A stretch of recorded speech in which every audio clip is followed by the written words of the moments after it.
Yo, what is up, guys? Welcome to the video. It's gonna be another double upload for today, and I don't know, we might be doing double uploads a lot now because just announcements are coming left and right every single day. There's so much drama, and I gotta keep you guys up to date. So be sure, guys, drop a subscription on this channel. It's very easy. Just click the button. You'll get my notifications. I upload videos of all Overwatch League news, updates, the drama, recaps of the games, power rankings, predictions, everything Overwatch League. So if you're not subbed yet, what are you doing, guys? If you love the Overwatch League, drop that sub. We also have a massive giveaway coming, so if you want to be part of that giveaway, you also have to drop a sub and join the Discord, which link will be down below. And also, real quick, guys, I will be live on Twitch as soon as this video goes up. Come check me out. You guys can say hi, what's up? I'll be answering any and all questions, whether it's about the league, your favorite team, players, or even me. Come pick my brain, guys. You could also watch some decent gameplay. I love to display a different personality on stream. I love to have fun, so you guys can come check that out. Link is in the description and in the comments. Now let's go ahead and hop into this video. We did cover this yesterday, although it was a leak coming out from Slasher. It wasn't officially announced today. The full announcement came out. OGE or OG is joining the Dallas Fuel. This is their Twitter announcement. So that's cool. He's officially on the team. Hopefully he can bring something to the table that they don't already have, because they really do need some improvement and help. He also went to Twitter after he was picked up, and he said this: "I am so happy to be together in Dallas Fuel, but many people will complain about my recruitment. Everyone does not know exactly what is the problem or how to change it, but I think I can change Dallas Fuel. Not by simple skill. I will talk more with my team members, and I will lead my team myself. So I think I'd rather be a cheering fan than a lot of blame. My translator may have some errors. Thank you for understanding."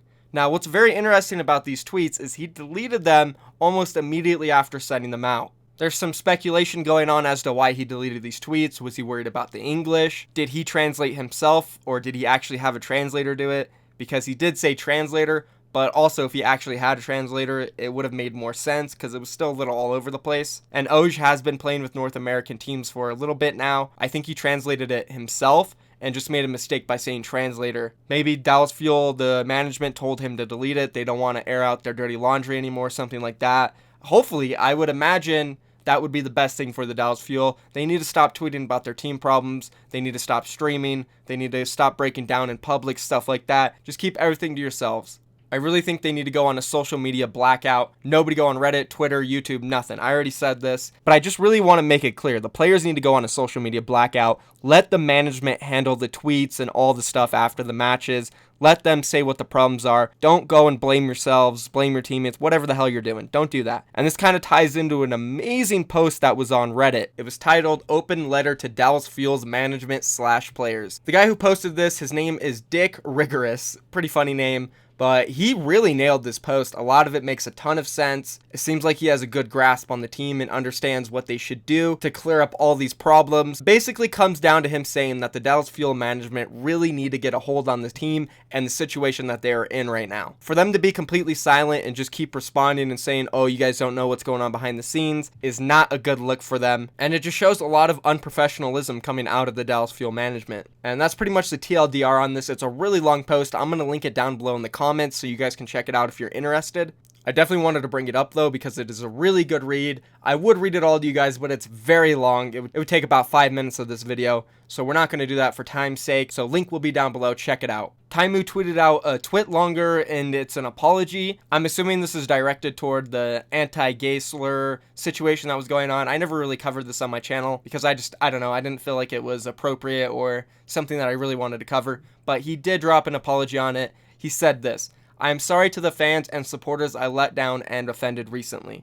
I listened and read all comments, and I am utmost disappointed in myself that I said those things, and all I can do is apologize and move forward. My goal has always been to be the best Overwatch player I can to help my team, and I will only get better as a player and public figure. Thank you to the fans. You all truly make us better. Taimu." Now, I don't think this is all directly aimed at the anti-gay slur thing. I think he definitely is talking a little bit about their performance tied into here as well, as he did bring up that he's always been just trying to be the best Overwatch player for his team, stuff like that, and he wants to improve and be a player and public figure. So it's kind of like a doubling down apology here. This came out from him in the afternoon today, and let's move on to the next one, which actually came from an interview from Invin, Harry Hook. He made a statement. He said this: "Right now, everyone has a different mindset. It's just not me and Chips. It is everyone. And I think when he says everyone, he means the entire organization, from players, coaches, management. I think they all right now are on different pages, which is why all these players are coming out, making crazy tweets, apologizing, freaking out on streams and their discords. The coaches are deflecting. Everybody seems to be on a different page, and that is the biggest problem. They all need to get together, and they all need to be like, yo, listen, we need to black out. No social media, none of that. Let's focus on us and what we need to do as a team. Nothing else. And simplify it. Just make it easy. Practice overall needs to be way more simplified, which means less comps, less strategies, just less complex things. Make everything simple so everybody can start from the beginning and you guys can learn and improve together. And that's basically it for the Dallas Fuel news that came out today, guys. And real quick, I just want to address this. There was a few comments yesterday on my videos saying so much Dallas Fuel coverage. We like the Dallas Fuel coverage, but can you cover the other things as well? And I understand, I do want to cover everything, guys. There's so much stuff. I literally uploaded 3 videos yesterday. I did my best to cover as much as I could, but when a situation happens like the one yesterday where the most popular player in the entire Overwatch League wants to leave the Overwatch League in general, and he is also on the most popular team in the league, it's huge, guys. I gotta get that out to everybody. That is going to be the main topic of discussion. I did my best to cover the other games, but usually on normal recap days, I cover every game equally. And I do apologize. I want to bring all the content to you guys. It is very hard. I've been working my butt off for the past few days. So much news coming out. And I'm going to talk about the Los Angeles Gladiators and the Los Angeles Valiant game a little bit after this one, just because there was a lot of comments asking for that. So I'll do that at the end of the video once I'm done covering everything else. So the next announcement came out from the London Spitfire, and it was the confirmation announcement that Tizzy is joining them. So now that 2 of the 6 players that I announced in my leak or rumor video last week have officially been announced, I'm going to assume that those were all true.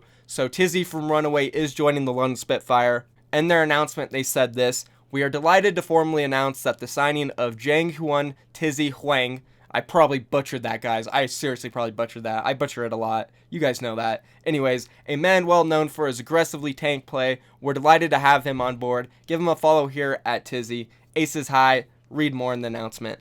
Tizzy also made a statement for the fans. He said this: "With my former team Runaway, my objective was to win every final, but we took second place 3 times. Taking first place remains my goal, and I will do my best to achieve it in the Overwatch League with London Spitfire. I intend to learn the specialties of gesture so I can strengthen my weak points and become the best player I can be." So yeah, this is what Tizzy said on joining the London Spitfire. It's awesome that they got this guy. He's obviously a world-class main tank. He competed for Runaway in huge matches, specifically Apex Season 4 Finals against GC Busan. The guy has a ton of experience, and they got rid of Fisher, and they're bringing in a guy who is, I wouldn't say he's better than Fisher, but he's around the same level. So London Spitfire stacking up their roster once again, getting close to 12 players, so they'll be doing inner scrims again. So London Spitfire looking good. So that leaves us with Architect, Choi Hoibin, who are supposed to be rumored to join the San Francisco Shock. I will be assuming that there is going to be an announcement coming for that sometime soon. London Spitfire, who announced TZ, were also rumored to be picking up DDing, so I think we can expect an announcement for that as well. And then the Los Angeles Gladiators, they were rumored to be picking up Void, so I expect that to come out. And those are the 4 remaining players that have not been announced yet, but I think it's safe to say that they will be, since these first 2 players have been announced now. Now, lastly, I am going to cover that Los Angeles Gladiators and Los Angeles Valiant match, as I promised, guys. I know a lot of you guys want to hear my thoughts on it, and just want to hear the recap in general. So, starting off, it was an interesting match. It was a 4-0 in favor of the Los Angeles Gladiators. They did look like the better team on every single map. Some of the maps were close, but again, overall, Los Angeles Gladiators had a clear edge. Fisher looked great once again. This guy has brought so much to this team. And the DPS players, as I mentioned maybe 3 videos in a row, guys, they needed to handle their DPS situation. What did they do? They exactly did what I asked them to do. They put Asher mainly on that Tracer role. He played it for about 80 to 90% of the match, Tracer only. And guess what? He performed great. He did an amazing job. He went toe-to-toe with Soon and performed better than Soon, to be honest. Then moving on to Hydration, they stuck him on the projectile role. They really narrowed it down. Yeah, there was some Doomfist play still. It was more of a calculated pick this time. He just wasn't running it on random maps, random points. He ran it on Control Center Li Jiang. That makes sense. Other than that, his Pharah and Genji is what he played mostly, probably 80-85% of the time, like Asher, and he tore it up.